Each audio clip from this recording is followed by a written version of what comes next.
The United Nations and the international community has been urged to hold Israel accountable for the deaths of the Palestinian protesters. Israel's military defended its actions as a response to the burning of tyres by protesters who also threw rocks and firebombs at Israeli soldiers. At a press conference in New York, an Arab-Israel member of Israel's parliament, the Knesset, called for sanctions similar to those against Apartheid South Africa.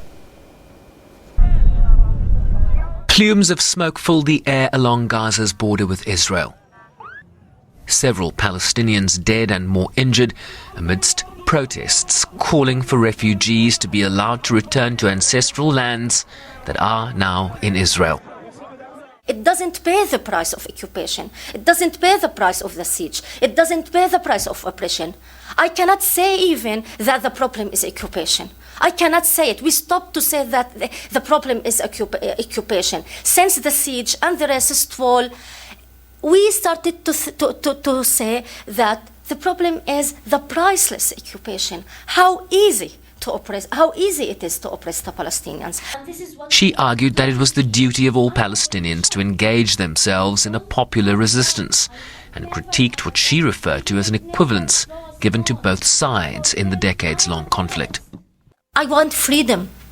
First of all, talk about occupation, not about borders. It is not a diplomatic discourse. Since we transform the discourse from a discourse of liberation against occupier to a diplomatic discourse about borders, and you make you treated the two sides not as occupier and occupied, but as two states. This diplomatic discourse is the reason for the tragedy of the Palestinian today.